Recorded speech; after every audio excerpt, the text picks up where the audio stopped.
22 आहेत असे. उपसर्गाने काय होतं, अर्थच बदलून जातो.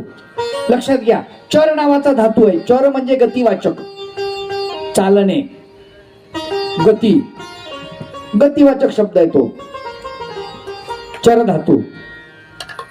त्याला आ उपसर्ग लागला, आचार झाला. बघा कशी गंमत आहे. आ काढून टाकला, वी उपसर्ग लागला, विचार झाला. प्र उपसर्ग लागला, प्रचार झाला. उपसर्ग लागला, उपचार झाला. आहे गंमत. जसा जसा उपसर्ग लागला तसे तसे त्याचे अर्थ बदलत गेले. मराठी विषयाला हो, त्याचा विचारच नाही करत कोणी. परब्रह्म परमेश्वर भगवान गोपाल कृष्ण अवतरित व्हायचंय तर मायेनं सगळी तयारी केलेली आहे. सृष्टी रचत असताना मायेनं सगळं भगवंताच्या आदेशानं पूर्ण केलेलं आहे. आणि परमेश्वर जिथे येतात तिथे माया सगळी तयारी करून ठेवते अगोदर. टोटल खूप किचकट प्रक्रिया आहे ती. उद्धरण नावाचं प्रकरण अभ्यासा आश्रमात जाऊन. कसे परमेश्वर येतात मनुष्य देहामध्ये तुम्हाला कळेल. तर सोप्या भाषेत सांगतो, परमेश्वर मनुष्य देहामध्ये येतात, माणसासारखं बोलतात, माणसाला ज्ञान देतात, निसर्गाला अजिबात धक्का न लावता. भगवंताची शिकवण काय, कुणालाच धक्का देऊ नका, कुणालाच धक्का लावू नका.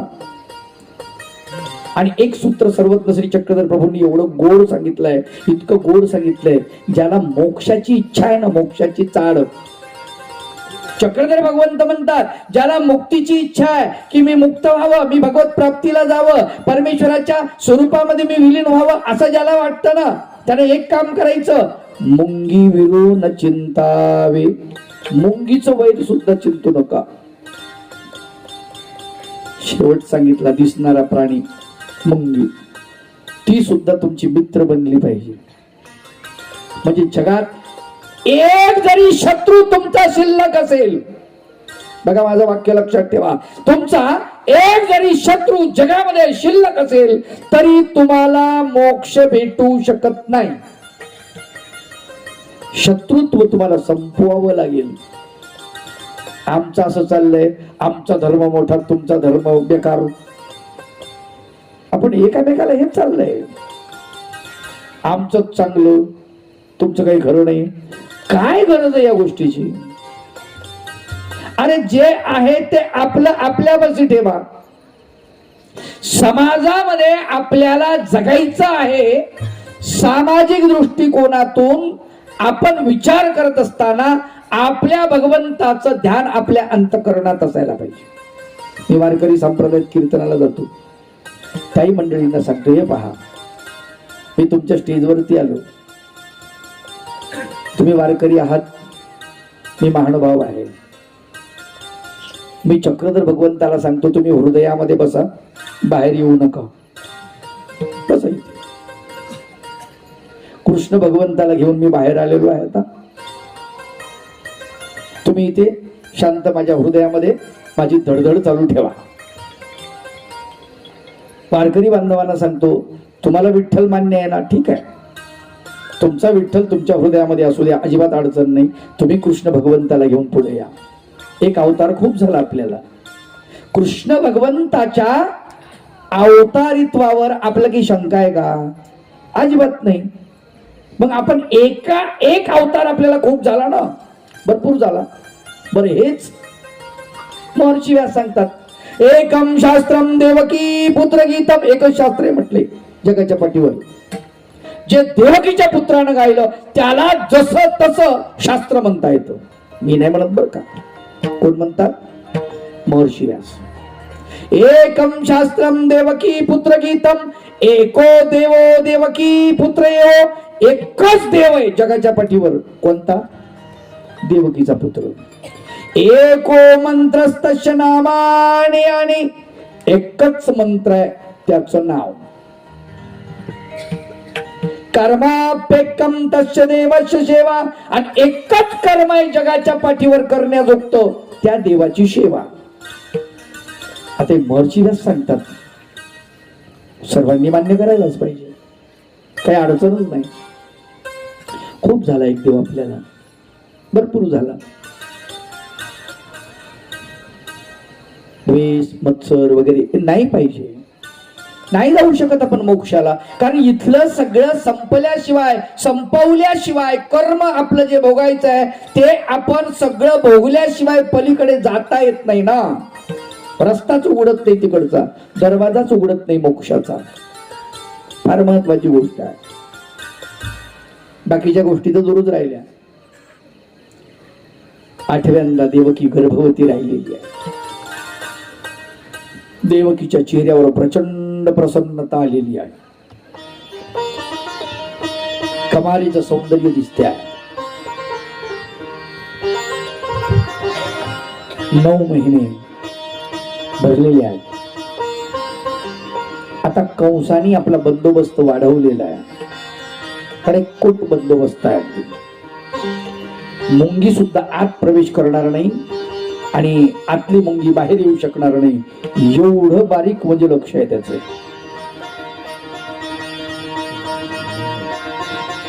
आता वसुदेवाची चिंता वाढलेली आहे. कारण आता खरी घडी जी आहे, खरी वेळ जी आहे परीक्षेची आताच आहे. या बाळाचं रक्षण कसं करावं,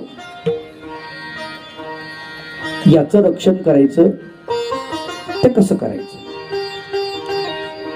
ते चिंतेमध्ये आहेत. उद्या अवतार होणार, चिंता चालू आहे त्यांची.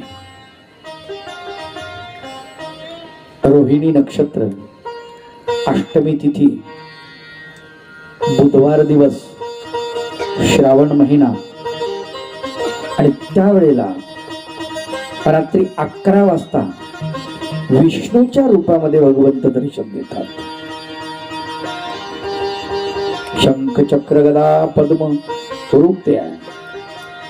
आणि सांगतात की मला उचलून गोकुळात घेऊन जा. गोकुळामध्ये तिथे नंदाला मुलगी झाली आहे, कन्या झाली आहे, तिला इकडे आणा. सगळं व्यवस्थित सांगून भगवंत निघून जातात. आणि त्या दिवशी रात्री 12 वाजता मध्यरात्रीला अर्धी रात्र राहिलेली, अर्धी रात्र होऊन गेलेली. बघा, परब्रह्म परमेश्वर भगवान गोपाल कृष्णाचं भविष्य सुद्धा कुठलाच भविष्यकार सांगू शकत नाही. कारण 2 नक्षत्राच्या संधीमध्ये आहे जन्म. इंग्रजी तारखेप्रमाणे काय, रात्री 12 नंतर तारीख बदलते. खरं पाहिलं तर तसं भारतीय परंपरेनं तसं नाही आहे. पण त्याचं भविष्य वर्तन करायचं तर मोठं कठीण काम आहे. त्याचं भविष्य कोणी सांगायचं? सगळ्याचं भविष्य ठरवणारा तो, त्याचं भविष्य कोण सांगणार आहे? अशा संधीमध्ये भगवंताचा जन्म झालेला. संत फार सुंदर वर्णन करतात. माझी विनंती अविराजा स्वामी गरुड ध्वजा. माझी विनंती अविराजा स्वामी गरुड ध्वजा. माझी विनंती अविराजा स्वामी गरुड ध्वजा. माझी विनंती महाराजा स्वामी गरुड ध्वजा. माझी विनंती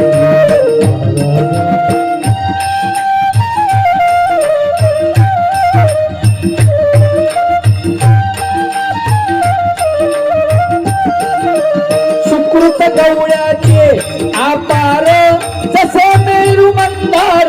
वस्तू लाढली परात्पर मोक्षाचे माहेर. ज्याला ध्यान हरिहर हरिहर ब्रह्मादेवी तीर. ज्याला ध्यान उमावर हरिहर झाले तीर. ब्रह्मा येऊनिया करी पूजा स्वामी गरुड ध्वजा. माझी विनंती महाराजा स्वामी गरुड ध्वजा. माझी विनंती अविराजा स्वामी गरुड ध्वजा. माझी विनंती महाराजा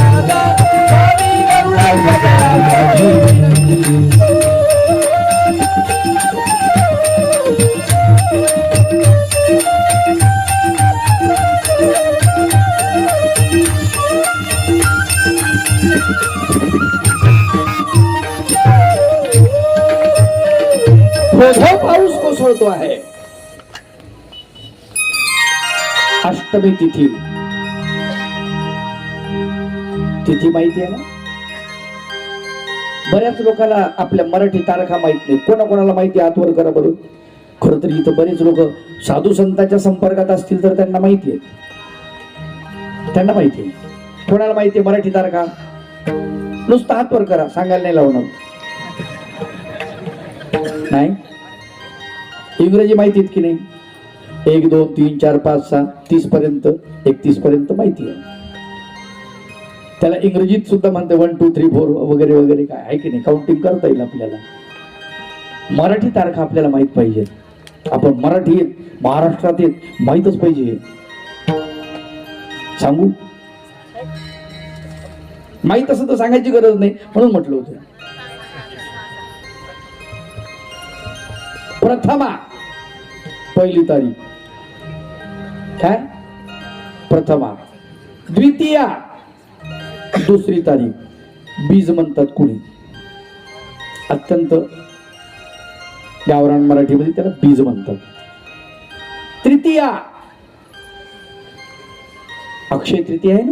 हा, तृतीया. चतुर्थी, बऱ्याच लोकांना संकष्ट चतुर्थी माहिती आहे पा. तिचे नाव चतुर्थी, चौथा दिवस. पौर्णिमेच्या नंतर चौथा दिवस किंवा अमावस्येच्या नंतर चौथा दिवस चतुर्थी. पंचमी, नागपंचमी माहिती आहे आपल्याला. पंचमी, पंचमी तिथी आहे. षष्ठी, सप्तमी, अष्टमी, नवमी, दशमी, एकादशी, द्वादशी, त्रयोदशी, चतुर्दशी आणि पौर्णिमा. झाल्या तारखा. म्हणून याला पक्ष असं म्हणतात. काय म्हणतात? पक्ष. एक पंधरवडा म्हणजे पक्ष, दुसरा पंधरवडा म्हणजे दुसरा पक्ष. दोघांना वेगवेगळे नाव आहेत. एक कृष्ण पक्ष आणि एक शुक्ल पक्ष किंवा शुद्ध पक्ष.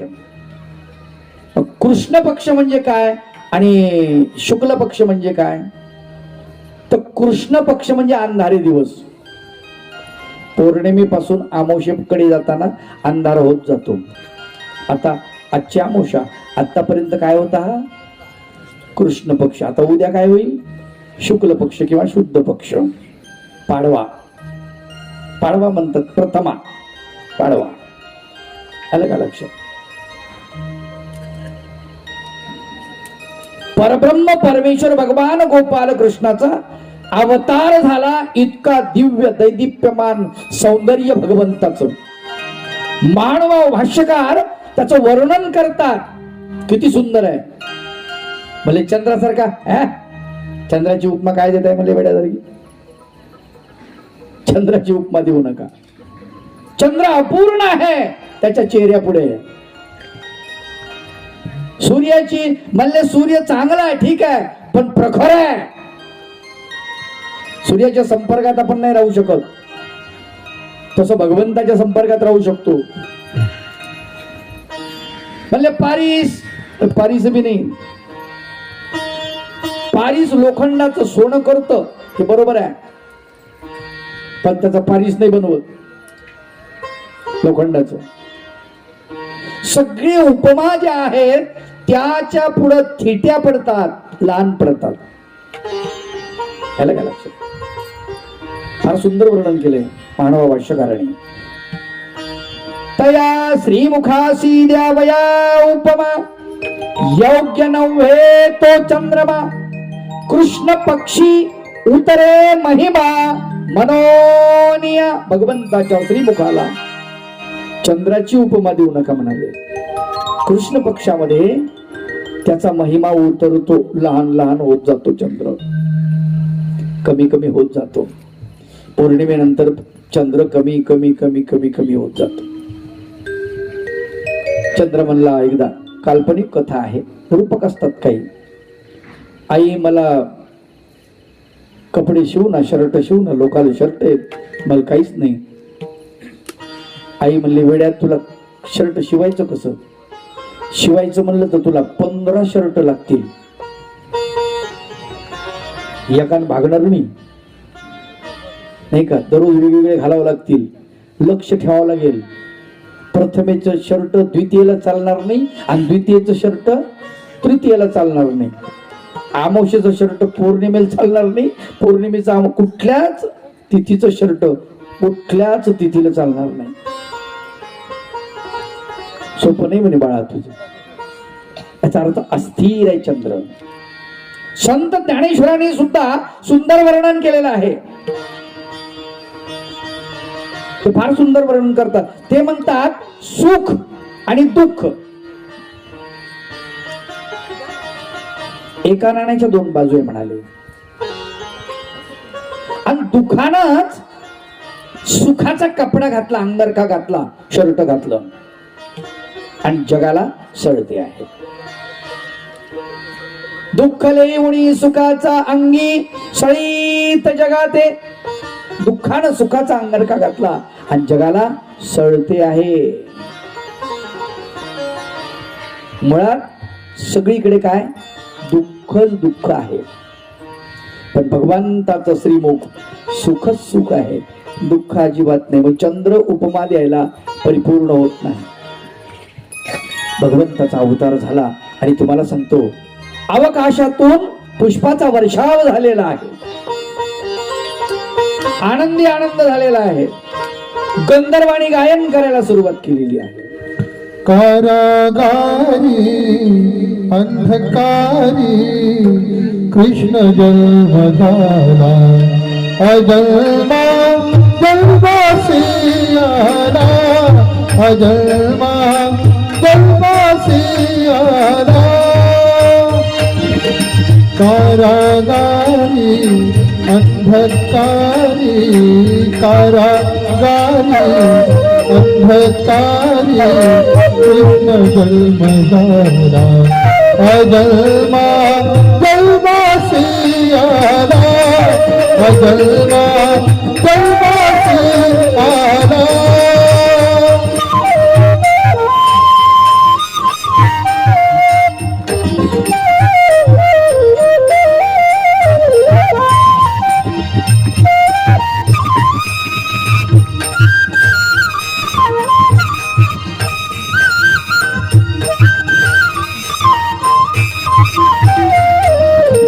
देव दुर्लभा सती देवकी, तिच्या तणुची करुण पावती. देव दुर्लभा सती देवकी, तिच्या तणुची करुण पावती. अनंत आले मानव लोकी, अनंत आले मानव लोकी, उदरी अवतरला, अजन्मा जन्मासी आला, अजन्मा जन्मासी आला.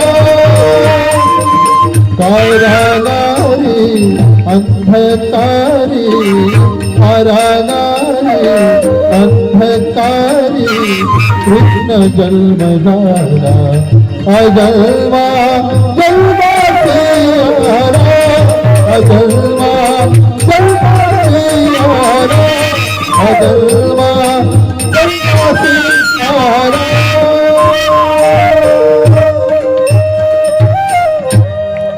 कारागारे अंधकारे कृष्ण जन्म झाला, अजन्मा जन्मासी आला. तो जन्मतच नाही, तो जन्माला आलेला. जो आकाराला येत नाही तो आकाराला आलेला आहे. जो व्यक्त होत नाही तो व्यक्त झाला. आपण व्यक्त होतो पहा, एकामेकापाशी आपण व्यक्त होत असतो. व्यक्त होणे आता आपल्याला साईड मिळालेली आहे, त्याच्यावर व्यक्त व्हायला लागलेत लोक. फेसबुक, व्हॉट्सअप, इंस्टाग्राम, काय काय व्यक्त होतील त्याच्यावर, काय स्वतःच मत मांडतील सांगता येत नाही. तुम्हाला व्यक्त व्हायला स्वातंत्र्य आहे, बरोबर आहे, पण असं नाही ना. तो अव्यक्त आहे, तो व्यक्तच नाही होत. पण कुणासाठी व्यक्त झाला? स्वतःसाठी नाही, जीवात्म्यासाठी व्यक्त झाला. तो निराकार आहे. कुणासाठी साकार झाला? जीवात्म्यासाठी. तो अजन्म आहे, तो जन्माला आला. कुणासाठी? जीवासाठी, जीवाचं कल्याण करण्यासाठी. प्रकाश पडलेला आहे सगळा कारागृहामध्ये. सगळं कारागृह लखलखाट झालेला आहे जिकडे तिकडे. वरून देवलोकांनी पुष्पाचा वर्षाव केलेला आहे.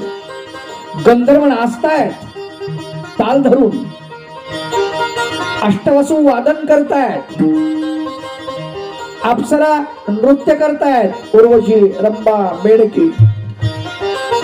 गंधर्वांनी गायन करायला सुरुवात केलेली आहे. अष्टवसूंनी वादन करायला सुरुवात केलेली आहे. आणि सुंदर अशा प्रकारचं वातावरण बनलेलं आहे. नारद भगवंताची स्तुती गात आहेत. आणि त्या स्तुतीमध्ये नाचतायत सगळे ऋषी महर्षी. भजे व्रजेक मंडनम समस्त पाप खंडनम स्वभक्त चित्त रंजनम सदैव नंदनंदनम. भजे व्रजेक मंडनम समस्त पाप खंडनम स्वभक्त चित्त रंजनम सदैव नंदनंदनम. मस्तकं सुनाद वेणु हस्तकं अनंगरंग सागरं नमामि कृष्ण नागरं. अनंगरंग सागरं नमामि कृष्ण नागरं.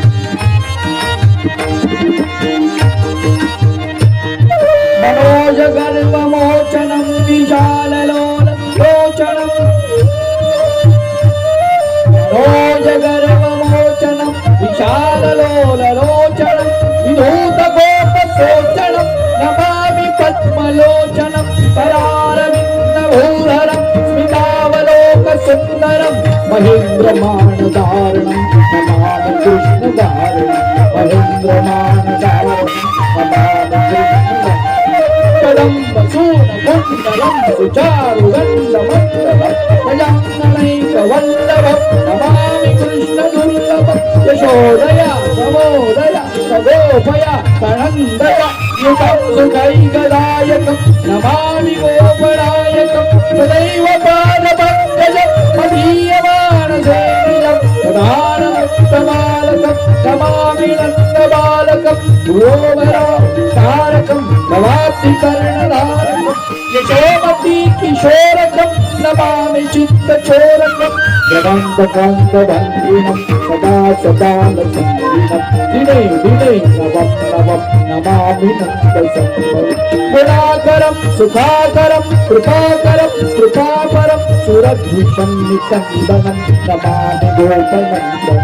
नवीन गोपनागरं नवीन केलियम्बरं नमामि मेघसुन्दरं दरिद्रबालसन्पतं समस्त गोपनन्दनं. मृदम्बुजैकमोदनं नमामि पुण्यकारणं प्रोक्तवन्निपायिनं. यथा तथा तथैव कृष्ण सत्तता मया सदैव दीयतं तथा कृपा विधीयतं. मया सदैव दीयतं तथा कृपा विधीयतं. मया सदैव दीयतं तथा कृपा विधीयतं.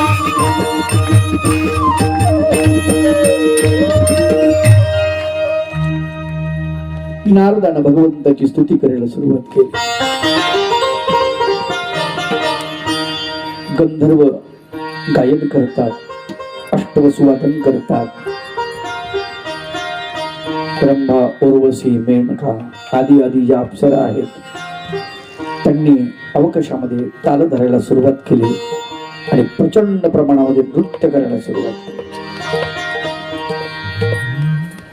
आनंद झालेला आहे देवी देवतांना सुद्धा.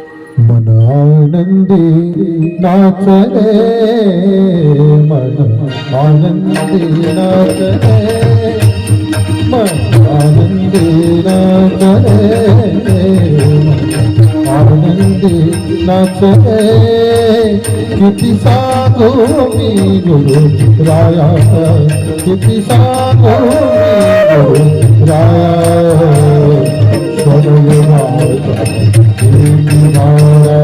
गावचा भार साधवाया आनंदी नाचले आनंदी नाचले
भगवंताच्या नामाचा जयघोष देव लोकांनी केलेला आहे.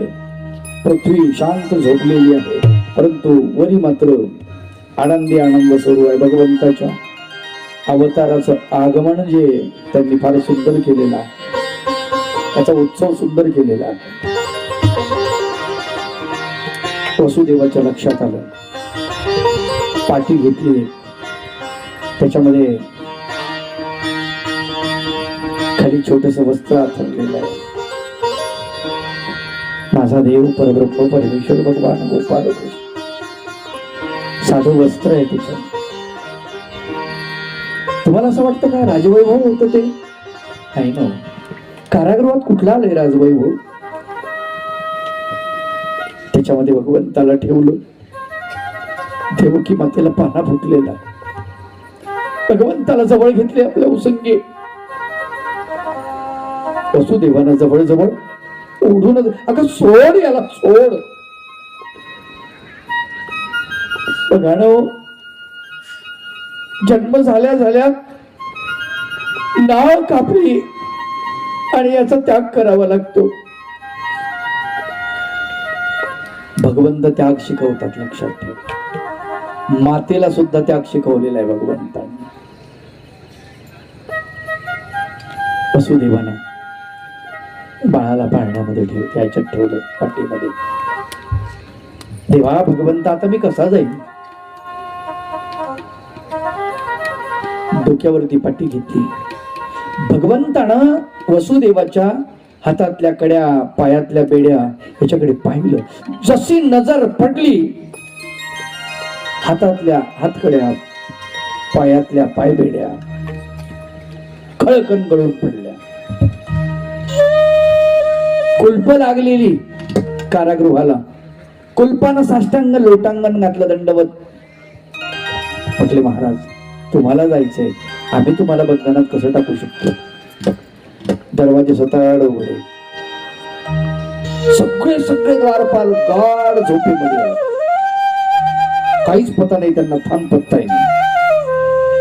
वसुदेवानं भगवंताला पाठीमध्ये घेतलं आणि वसुदेव निघाले नंद घरी, नंदाच्या घरी निघालेले.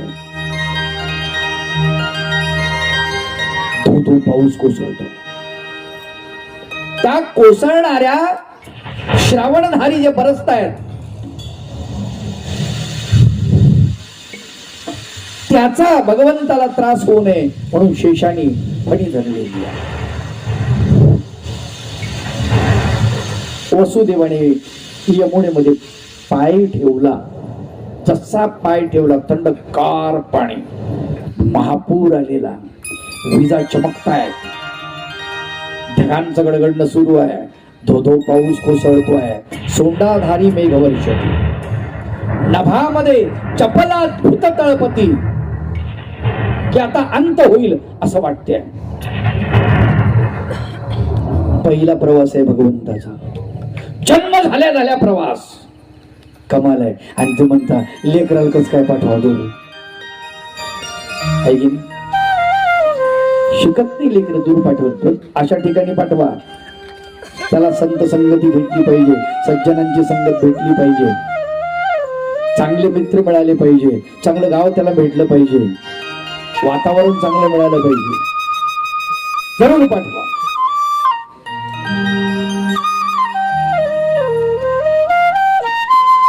पाणी वाढत वाढत चाललंय यमुनेचं. जसं जसं पुढे जातात कमरीपर्यंत